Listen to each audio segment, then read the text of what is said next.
All right, let's move on to the real headliner here. Any serious fantasy football analyst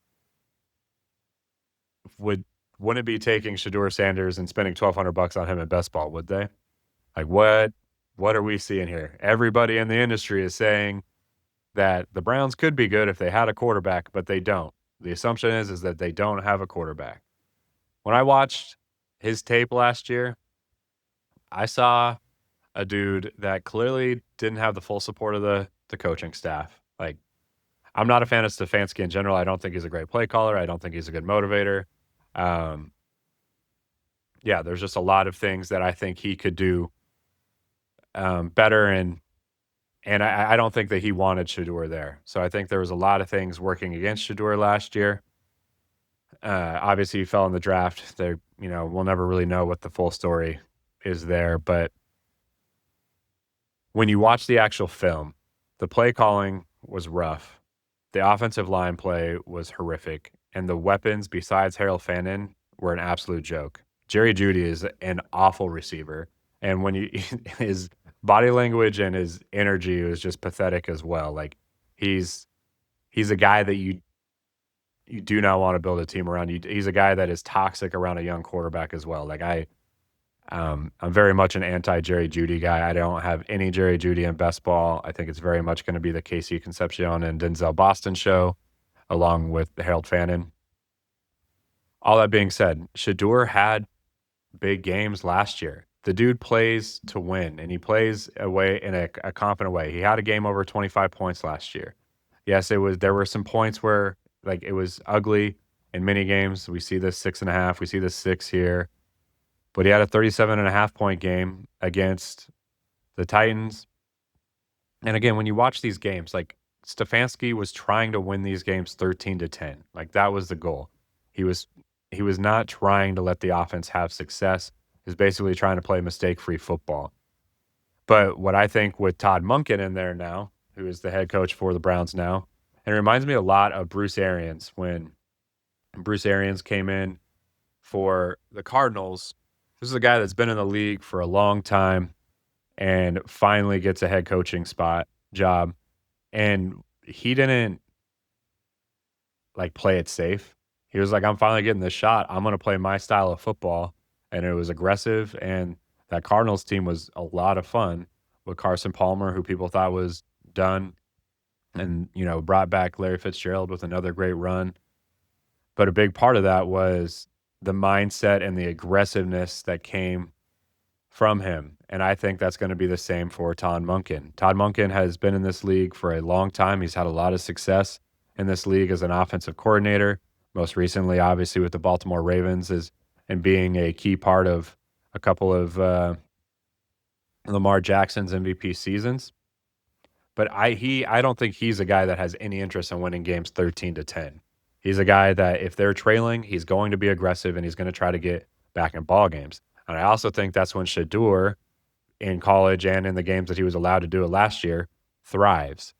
The offensive line should be a lot better. They invested in the offensive line in the draft. I thought they had an amazing draft. They got Fannin in the first round. They got KC Concepcion in the first round. And then they got Denzel Boston in the early second. Those are all guys that are going to have a massive impact on this team. They brought in some other guys on the O-line as well. They replaced some old veterans. Like the O-line should be vastly improved. They're not going to be a great offensive line, but even if they're like 20th in the league compared to being like bottom 3 or 4 offensive lines in the league last year, plus having the weapons, like KC Concepcion is a dynamic player. Harold Fannin is a great player as well. I think he's going to be a top 5 tight end year in and year out for years to come. And Denzel Boston has been showing out in camp. Many thought that he should have been a first-round pick. Now they have weapons around him. He's got an aggressive play caller and Todd Monken. You got Judkins too, who I think is a dynamic runner and looks like he's healed up and looking good in camp coming off of his injury. Then you have the defensive side of this, where obviously they trade Myles Garrett. I think it was a good trade for the Browns overall. I think in general, the Browns have made a lot of good moves that are solid for long-term team building. Jared Verse is a good player, but he's not as good as Myles Garrett. So I think that defense is likely to take a step back. I think there are some holes in their secondary.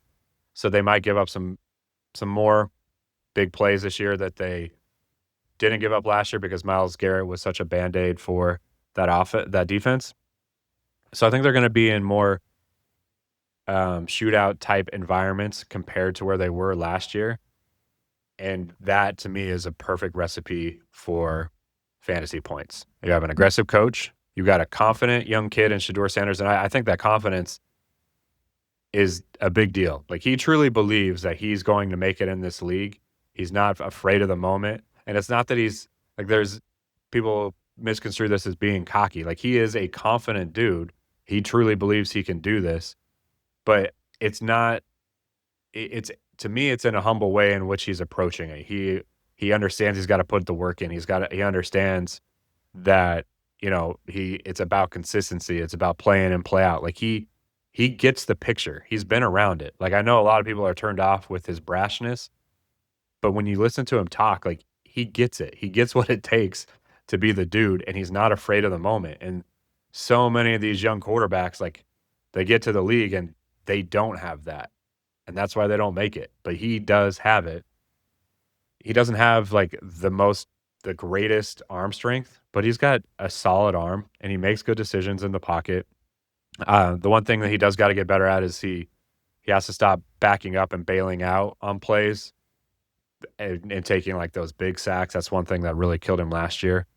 But at the same time, like, when it comes to fantasy football, like, we want a guy that's gonna try to make plays and which will lead to big plays, and I think Shedeur is that type of guy. He's not a guy that is he's gonna throw plenty of interceptions, I have no doubt about that, but he's, gonna be playing to win.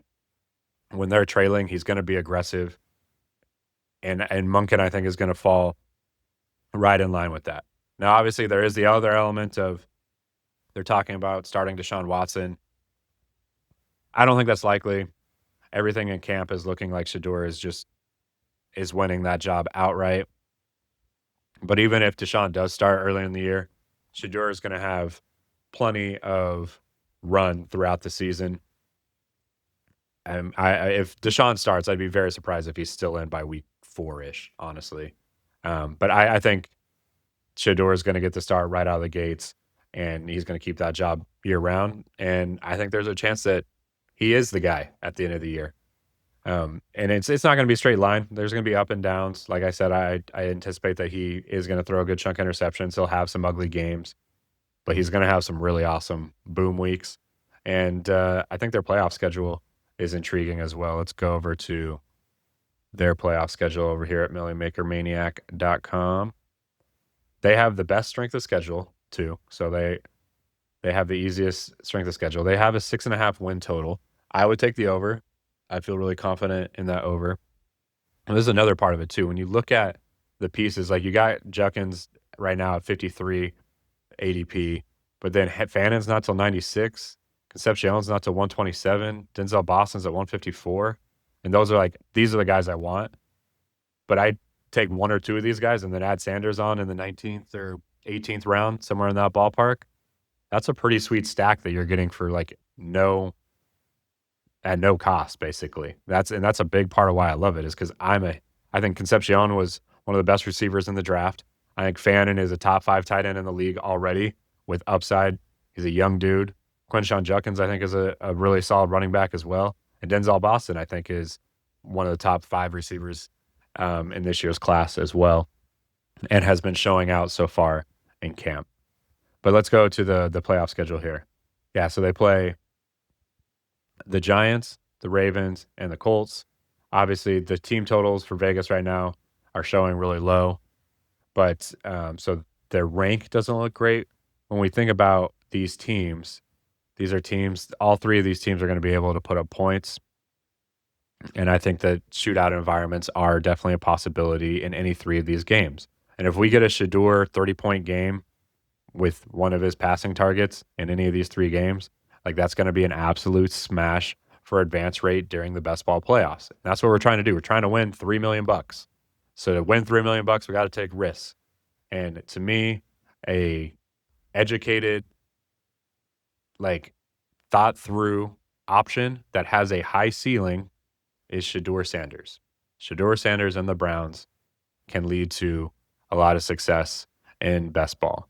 And if it flops, it doesn't kill teams either. Like, obviously, there's a downside where Shedeur doesn't see the field, which I think is very unlikely. There's downside where he just sucks, but I don't think that's the case. I think he's good. I think he's good enough to be one of the 32 guys that starts in the NFL. I don't know that necessarily he will be a top 12 quarterback in the league, but if he hovers in that 10 to 20-ish range as a quarterback for 5 to 10 years, I would not be surprised by that in the slightest. And that, where he's being drafted, right now he's going as QB 32 at 212.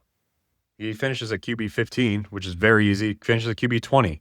He's an absolute smash, especially if he has some boom games, which I'm confident he's going to do because of his play style. He does not care about his stats. Like, I genuinely believe that he does not give a shit about his stats. He wants to go out there and win football games. And if they're trailing, he's going to be aggressive and he's going to make plays. He's going to be aggressive to try to make plays for them to do that. He's not going to play scared. And that's going to lead to some boom and bust type scenarios. But for QB 32 and our 212th pick, that's perfect. That's exactly what we want in best ball. We want a guy that can truly spike. And I believe that with the new weapons, the coaching staff around him, the confidence that the coaching staff has in him compared to what they had last year, an improved O-line, this is a great setup for this kid to have a lot of success. And that's why I'm making big bets on it. All right, so there's my touting of Shedeur Sanders, which could be the beginning of my fantasy football career taking off, or it could be the end of my fantasy football analyst career being very short-lived. I'm hoping it's the first one and that he hits hard and helps me win $3 million and I can just do this full time. That's the real goal.